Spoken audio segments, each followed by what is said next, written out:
कंगना को अपनी high command को खुश करने के बजाय अपनी थोड़ी जिम्मेवारी को समझना चाहिए। जब आप बेहुदा बातें आप करती हैं और फालतू की टिप्पणियाँ करती हैं, उसका रिएक्शन होता है। अब आपकी मदर को कोई जो वो शब्द बोलते जो आपने दूसरों की माँओं के लिए बोला, तो मुझे नहीं लगता आपको भी अच्छा लगेगा। जो आपकी पार्टी की नीति है जहर घोलना, ये अपने ज़बान पे आप लगाम दें।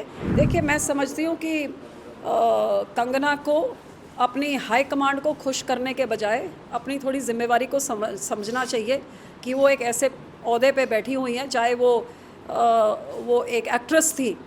एक्ट्रेस होने के नाते भी बहुत सारे लोग उनको फॉलो करते हैं। जब आप बेहुदा बातें आप करती हैं और फालतू की टिप्पणियाँ करती हैं, उसका रिएक्शन होता है। अब आपकी मदर को कोई जो वो शब्द बोलते जो आपने दूसरों की माँओं के लिए बोला, तो मुझे नहीं लगता आपको भी अच्छा लगेगा। तो आपको जब उसका भुगतना पड़ा, उसमें अपनी गलती देखने के शर्मिंदगी महसूस करने के बजाय आप और दो चीज़ें और उनको आतंकवादी वगैरह बोल के, और तो आप ये जो आपकी पार्टी की नीति है जहर घोलना, ये अपने ज़बान पे आप लगाम दें और जहर घोलने के बजाय मलहम लगाएं और मिठास फैलाएं, तो शायद इन चीज़ों का आपको सामना नहीं करना पड़ेगा। कंगना को अपनी हाई कमांड को खुश करने के बजाय अपनी थोड़ी जिम्मेवारी को समझना चाहिए। जब आप बेहुदा बातें आप करती हैं और फालतू की टिप्पणियाँ करती हैं, उसका रिएक्शन होता है। अब आपकी मदर को कोई जो वो शब्द बोलते जो आपने दूसरों की माँओं के लिए बोला, तो मुझे नहीं लगता आपको भी अच्छा लगेगा। जो आपकी पार्टी की नीति है जहर घोलना, ये अपने ज़बान पे आप लगाम दें। देखिए, मैं समझती हूँ कि कंगना को अपनी हाई कमांड को खुश करने के बजाय अपनी थोड़ी जिम्मेवारी को समझना चाहिए कि वो एक ऐसे ओहदे पे बैठी हुई हैं, चाहे वो एक एक्ट्रेस थी।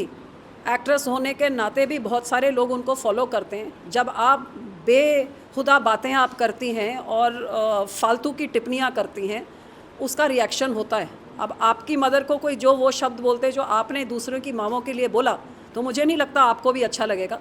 तो आपको जब उसका भुगतना पड़ा, उसमें अपनी गलती देखने के शर्मिंदगी महसूस करने के बजाय आप और दो चीज़ें और उनको आतंकवादी वगैरह बोल के, और तो आप ये जो आपकी पार्टी की नीति है जहर घोलना, ये अपने ज़बान पे आप लगाम दें और जहर घोलने के बजाय मलहम लगाएं और मिठास फैलाएं, तो शायद इन चीज़ों का आपको सामना नहीं करना पड़ेगा। कंगना को अपनी हाई कमांड को खुश करने के बजाय अपनी थोड़ी जिम्मेवारी को समझना चाहिए। जब आप बेहुदा बातें आप करती हैं और फालतू की टिप्पणियाँ करती हैं, उसका रिएक्शन होता है। अब आपकी मदर को कोई जो वो शब्द बोलते जो आपने दूसरों की माँओं के लिए बोला, तो मुझे नहीं लगता आपको भी अच्छा लगेगा। जो आपकी पार्टी की नीति है जहर घोलना, ये अपने ज़बान पे आप लगाम दें। देखिए, मैं समझती हूँ कि कंगना को अपनी हाई कमांड को खुश करने के बजाय अपनी थोड़ी जिम्मेवारी को समझना चाहिए कि वो एक ऐसे ओहदे पे बैठी हुई हैं, चाहे वो एक एक्ट्रेस थी।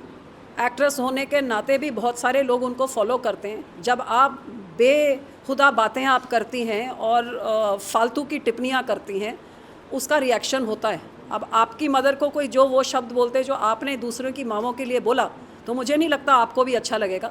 तो आपको जब उसका भुगतना पड़ा, उसमें अपनी गलती देखने के शर्मिंदगी महसूस करने के बजाय आप और दो चीज़ें और उनको आतंकवादी वगैरह बोल के, और तो आप ये जो आपकी पार्टी की नीति है जहर घोलना, ये अपने ज़बान पे आप लगाम दें और जहर घोलने के बजाय मलहम लगाएं और मिठास फैलाएं, तो शायद इन चीज़ों का आपको सामना नहीं करना पड़ेगा।